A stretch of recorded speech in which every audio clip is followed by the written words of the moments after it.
tal? Bienvenidos nuevamente a Diálogos desde la Frontera. Este es un programa producido por el Colegio de la Frontera Norte en su sede de Tijuana. Hoy nos encontramos con el doctor Roberto Sánchez y con el maestro Eduardo Morales, a quienes les doy la bienvenida. Muchas gracias. Bueno, el tema que vamos a tocar hoy es el reto de la adaptación a la variabilidad y el cambio climático en Tijuana. El caso del niño, 2015-2016. Quisiera comentarles a los televidentes que este programa se enlaza con otro que se llama La vulnerabilidad social a eventos hidrometeorológicos y climáticos en Tijuana.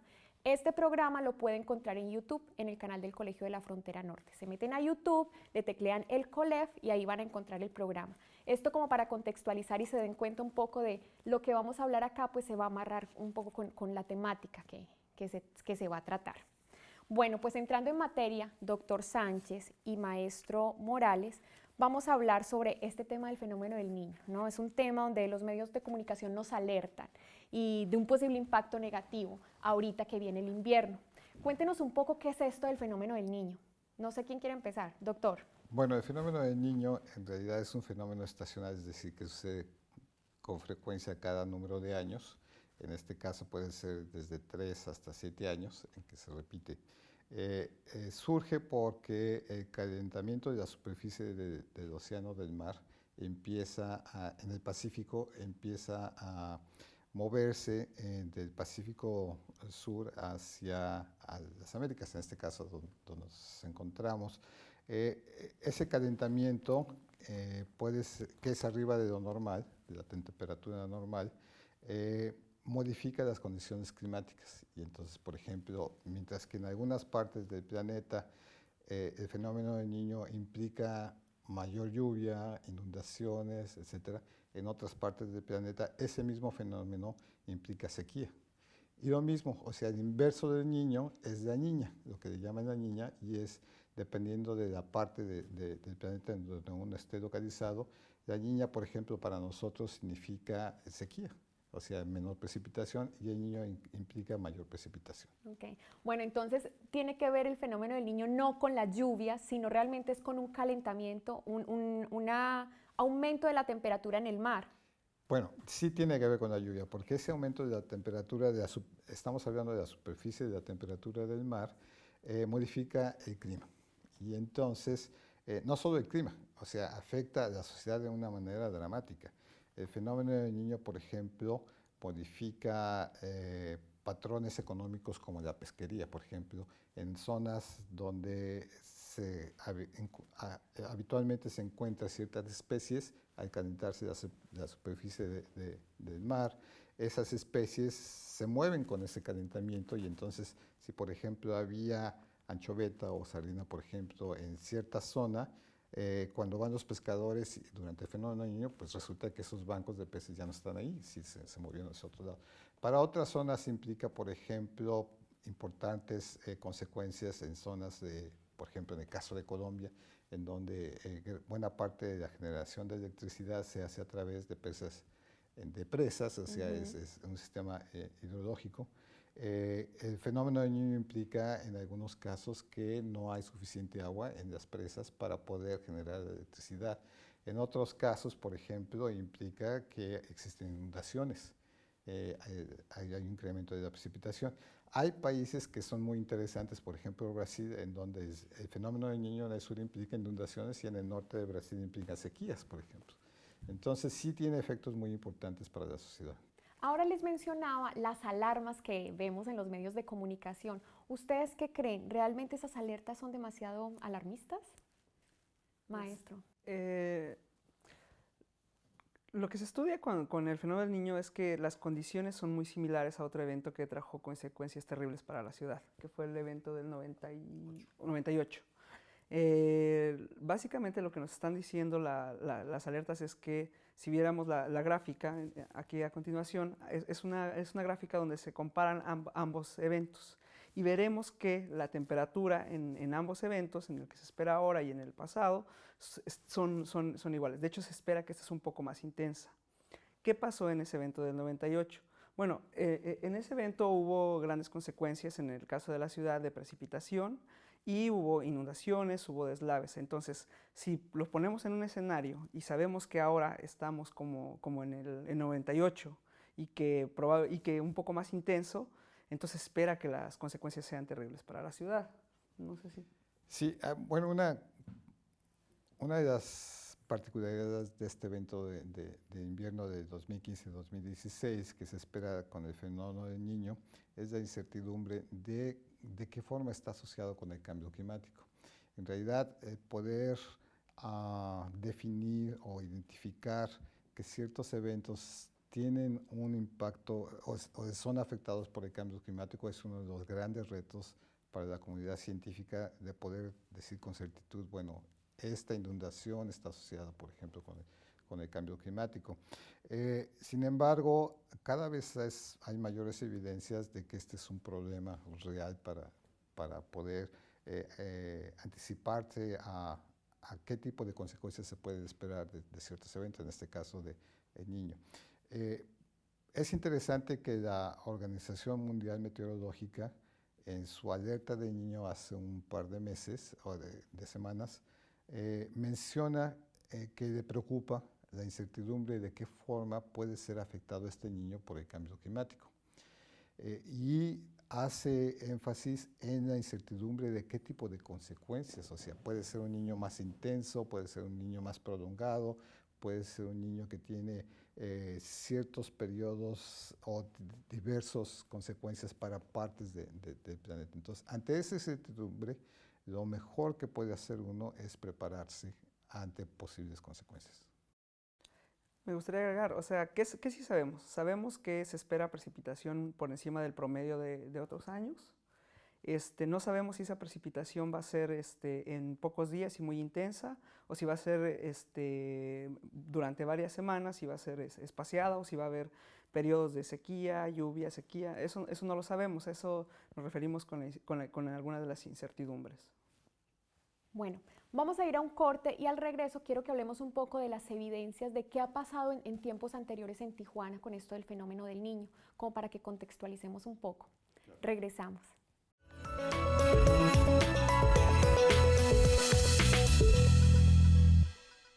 Regresamos a Diálogos desde la Frontera y ahora les pido, quiero como que dediquemos este bloque para hablar sobre las evidencias previas de la afectación que ha tenido Tijuana con otros fenómenos del Niño. Claro. Doctor. Bueno, sí, en el estudio que hicimos sobre los daños ocasionados en Tijuana por fenómenos hidrometeorológicos y climáticos, sí encontramos una fuerte asociación de eventos extremos asociados al Niño.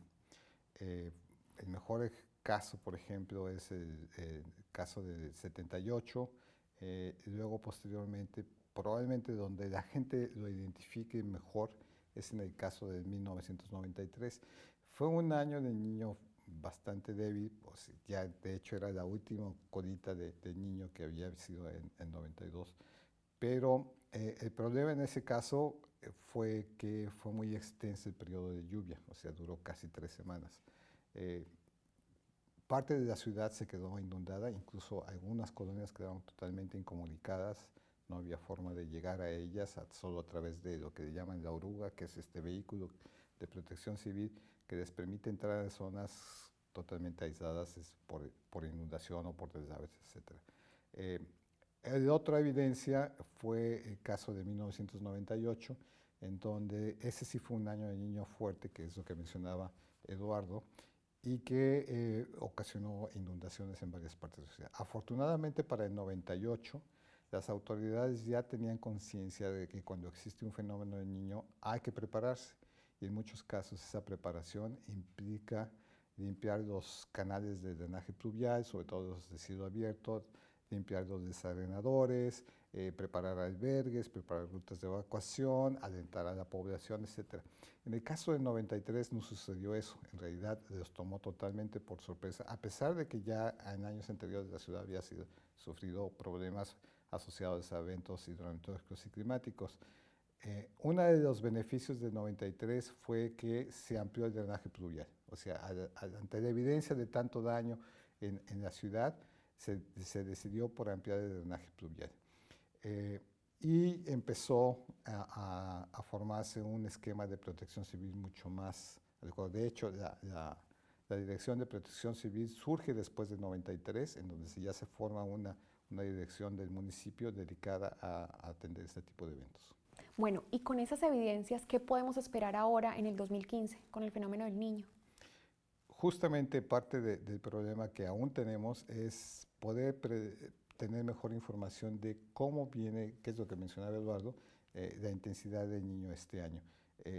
Ante esta preocupación, bueno, lo mejor, yo mencionaba que la mejor respuesta es poder adaptarse o prepararse, prevenir muchos de estos daños. Sí, el municipio está actuando en términos de la limpieza de los desarenadores, limpiar canales, etcétera, pero la información que estamos generando en el proyecto nos parece que ayuda a las autoridades a poder tener mejores elementos de respuesta, en particular a través del análisis de la vulnerabilidad social, en donde ya se identifican cuáles son las zonas que son más vulnerables a este tipo de eventos, no solo a nivel de AGEPS, que es la Unidad Geográfica Básica del Censo de Población, pero incluso estamos bajando el análisis a nivel de manzana, que nos permite identificar, bueno, estas manzanas hay que tener mucha atención con la población que vive en esas zonas porque son vulnerables. Bueno, estamos hablando a nivel administrativo, ¿no? O sea, cómo la ciudad puede prepararse. Ahora, a nivel comunitario, ¿qué cosas podemos hacer nosotros para estar atentos a cómo enfrentarnos a este evento? Bueno, Protección Civil ha hecho un trabajo importante en ese sentido. Tiene una serie de publicaciones en su página web o folletos en el que te permite, hay uno que en particular me gusta mucho, que es una autoevaluación de la zona en la que estoy asentado. Entonces es una lista de verificación en la que te pregunta, ¿no? Vivo en una zona, en un cerro, ¿no? Pues que sí. Ese cerro hicimos un corte para establecer la casa, ¿no? Pues que sí. Hay un cauce natural de agua, ¿no? Pues que sí. Entonces te va dando una serie de indicadores que te dice, bueno, si pasa algún evento, tú estás en una posición muy, muy, muy sensible. Y así como está esto, también se ha fomentado los planes de evacuación. Te pide que crees un plan de emergencia familiar, que básicamente consiste en preparar tus documentos importantes, una mochila, agua. Se ha avanzado en ese sentido en términos de protección civil. En el proyecto también estamos avanzando. No sé si quiera, doctor, agregar algo. Bueno, sí, de hecho, parte de lo que ha hecho Protección Civil es establecer etiquetas. Entonces van a las zonas que ellos ya han identificado que pueden tener problemas y colocan una etiqueta en la vivienda. Y la etiqueta puede ser amarilla, que dice, tu casa está en una zona de peligro y tienes que estar alerta porque puede ser afectada por un evento hidrometeorológico climático. O etiqueta roja que definitivamente dice, esta casa está definitivamente en peligro y tienes que considerar relocalizarte a otra zona de la ciudad. Nosotros tenemos la información de Protección Civil de los recorridos que han hecho y de dónde han estado colocando esas etiquetas y lo contrastamos con la información que nosotros hemos obtenido de los estados del proyecto y nos permite analizar por un lado, calibrar de alguna forma los resultados que tenemos del proyecto, además lo contrastamos con la base de daños históricos asociados a eventos hidrometeorológicos y climáticos, y sí hay una coincidencia en toda esta información, pero nuestra información nos permite ampliar el rango de análisis de lo que ha hecho Protección Civil, porque tenemos más recursos, porque ya llevamos tiempo analizando, porque consideramos otros factores. Entonces esta información le ayuda a Protección Civil a tener mejores elementos de operación que antes no tenía porque no tiene capacidad de estudio, por ejemplo. Claro, ok. Vamos a ir a una pausa y regresamos.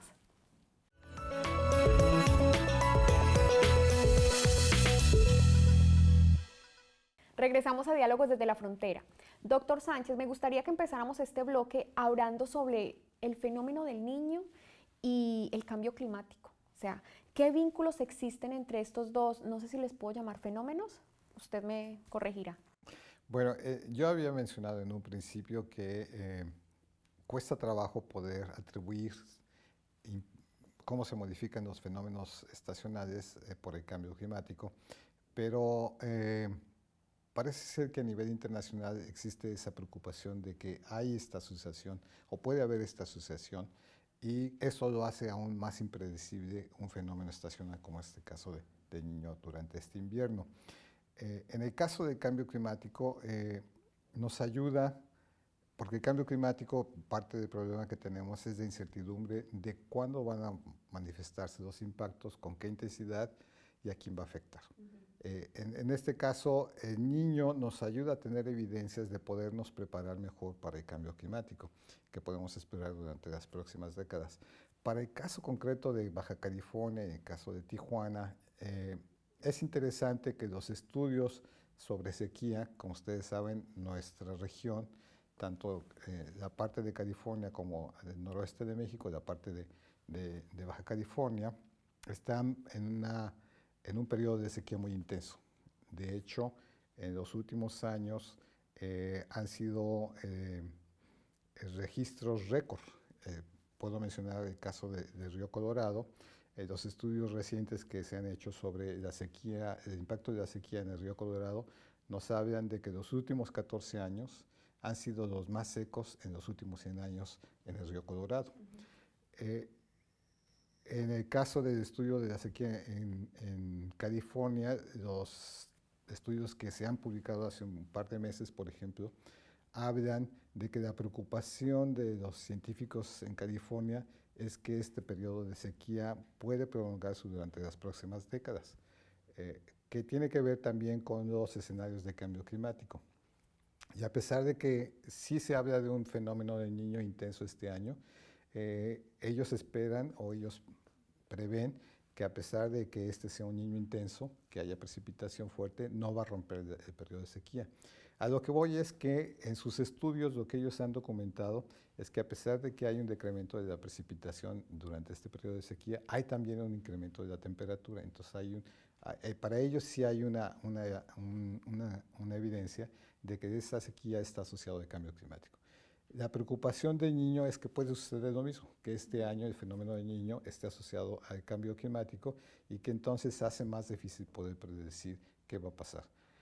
Veámoslo del lado positivo, como el fenómeno estacional que estamos esperando del Niño este invierno, quizás nos puede ayudar a poder prever algunas de las consecuencias importantes de eventos extremos asociados al cambio climático durante las próximas décadas. Entonces lo vemos como aprender de este pequeño ejemplo que nos da el Niño, de esta oportunidad de aprender de este Niño, para poder tener elementos de juicio de cómo debemos de adaptarnos hacia el cambio climático pensando durante las próximas décadas. Bueno, cuando ustedes hablan del tema, o sea, me pongo como ciudadana, ustedes están estudiando todas estas cosas y lo hablan de una manera tranquila, pero uno lo escucha y uno se alarma, ¿no? Porque uno dice, pues caray, ¿qué va a pasar? ¿No? ¿Cuál es el pronóstico? ¿Qué nos espera en próximos años con esto del cambio climático? Bueno, justo yo mencionaba que es muy difícil poder decir con certitud qué nos espera.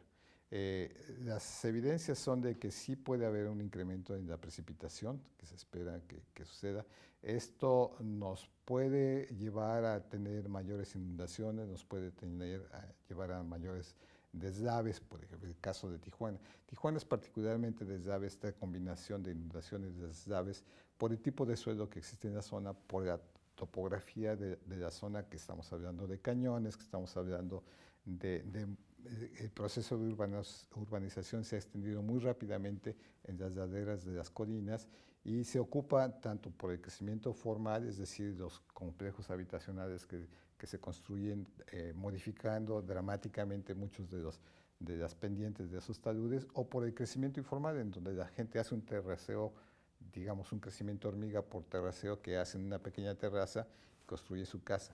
Cuando esto se multiplica y en lugar de ser 2 o 3 terracitas, y son 15 o 20 terrazas, bueno, la estabilidad de ese talud ya se comprometió, ya no es la misma estabilidad.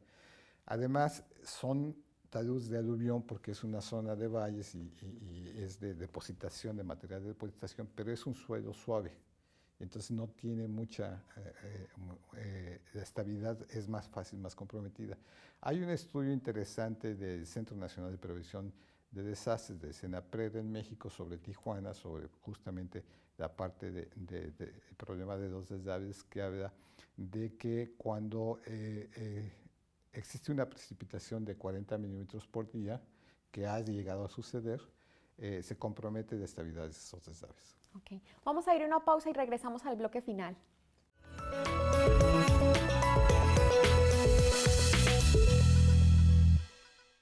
regresamos a Diálogos desde la Frontera. Maestro Morales, aquí en el COLEP se está realizando para el Instituto Nacional de Ecología y Cambio Climático un estudio sobre la vulnerabilidad social a fenómenos hidrometeorológicos y climáticos. ¿Me puede decir si este estudio contribuye a prevenir esos impactos negativos del fenómeno del Niño en Tijuana? Justamente el proyecto ha avanzado en ese sentido. Tenemos, como lo habíamos dicho en el programa anterior, algunos índices que nos hablan de las zonas que son más propensas a sufrir daños, colaborado con esta base de daños histórica que tenemos y por tanto, ante la incertidumbre que permea en esta información del niño y de lo que se espera o no, prevenir es la mejor vía de acción. No lamentarnos de cosas que no podemos hacer o de que hubiésemos hecho. Tenemos experiencias anteriores, como es lo del 93 y del 98, que nos han adelantado que ante eventos del Niño hay una serie de consecuencias para la ciudad, para los ciudadanos, y por tanto el proyecto, al identificar estas zonas, abona en esta protección de la ciudadanía, de la economía y sobre todo de las vidas de las personas. Bueno, doctor Sánchez, haciendo como a manera de conclusión, ¿no? Ya cerrando el programa, veo que lo que necesitamos es adaptarnos, ¿no? Entonces, en Tijuana, ¿qué podemos hacer para adaptarnos? Claro, esta es una buena pregunta. Pensamos que adaptarse tanto a los eventos estacionales, la variabilidad climática, como sería el fenómeno del Niño, como al cambio climático, pensando no solo en el corto plazo, si cómo resolvemos el problema de este invierno, por ejemplo, sino cómo lo vemos como un proceso de cambio que permita a la ciudadanía, a la sociedad, tener mejores elementos de respuesta ante lo que pueda llegar. Así como tenemos la incertidumbre de qué tan intenso va a ser este niño, esa misma incertidumbre existe hacia los eventos extremos asociados con el cambio climático. Entonces, la mejor ruta de acción es adaptarse. Para adaptarse, lo tenemos que ver no como una meta en sí misma, o sea, como una acción finita de decir nos adaptamos para el próximo año o nos adaptamos para este invierno, sino lo tenemos que ver como un proceso de cambio continuo, de aprendizaje, en donde participa todos los sectores de la sociedad. Este es un problema que atañe no solamente al sector público, es decir, esperemos que Protección Civil tenga la capacidad de acción para poder ayudarnos a evitar daños a través de este tipo de fenómenos, sino lo tenemos que ver como una participación, como una correspondencia de que todos somos responsables de poder participar en ese proceso de adaptación. Tiene que ver el sector privado, porque gran parte de lo que es la economía local, de lo que es la capacidad de acción, tiene que pasar por el sector privado y ellos tienen que participar en la gama de acciones que nos pueden ayudar a adaptarnos a la variabilidad y el cambio climático. Desde luego tiene que ver con la participación social, porque cualquier ciudadano viviendo en esta ciudad tiene que tener una capacidad de acción. En la medida que esos actores estén informados sobre no solo qué se puede hacer, sino cómo se puede llevar a cabo, entonces podemos trabajar todos los sectores en conjunto, el sector público, el sector privado y social, y en realidad construir otro tipo de acción que nos permita pensar o reforzar la capacidad de acción que nos permita sentirnos adaptados. Esa adaptación tiene que revisarse periódicamente, porque si bien nos ayuda a resolver problemas como puede ser este invierno, tenemos que revisar qué tan eficiente fue, qué tan efectiva fue en el corto plazo y poder modificar y corregir aquellos errores que no funcionaron para podernos seguir avanzando hacia arriba, de sentirnos mejor adaptados. Ya para finalizar, ¿nos pueden dar algunos tips de adaptación a la comunidad tijuanense? Sí, desde luego. Bueno, empieza tú y yo. Bueno, la información es vital. Yo creo que lo primero que debe de hacer la ciudadanía es informarse, hacerle caso a las indicaciones de Protección Civil y estar atento en radio, televisión. Está también el Monitor Ciudadano de Inundaciones, que es una página de Facebook en donde estamos subiendo daños. También puede servir como una plataforma en tiempo real para saber en qué zonas está habiendo afectaciones. La información para mí sería vital en este sentido. Respecto a la página de inundación, vamos a poner la dirección en el programa para que ustedes sepan dónde pueden acudir y qué es lo que deben hacer, ¿no? O sea, ustedes van a tomar fotografías, y me corrige si estoy mal, vamos a tomar nosotros los ciudadanos fotografías antes, durante y después de un evento, de una precipitación, de una lluvia. Entonces vamos a tomar estas fotografías, vamos a subir las fotografías y vamos a localizar, tratar de georreferenciar dónde está ocurriendo este hecho, ¿no? Totalmente. Perfecto. Eso es una de las medidas que podemos tomar de adaptación. Claro. ¿Qué otras, doctor? Bueno, otra medida de adaptación que nos gustaría ver y para la cual estamos trabajando con actores clave del sector público, privado y social en Tijuana, justo el día de mañana tenemos un taller sobre esto, con estos actores, es que en realidad existe una especie de alianza, llamémoslo así, de Tijuana, que le permite a esos actores trabajar en conjunto. Y justo en la línea de lo que estaba yo mencionando, de que no podemos esperar que la adaptación sea solamente responsabilidad del sector público, sino que tiene que haber una coparticipación de otros sectores. Parte de la adaptación se da a través de la pequeña respuesta que podemos tener como individuos de preparar mi casa, de preparar mi colonia, pero la parte importante de esa adaptación se da a través de la planeación. Y poder tener elementos de planeación realmente requiere que participe toda la sociedad. Les agradezco mucho su presencia en el programa. A ustedes muchas gracias por vernos y nos vemos en una próxima ocasión.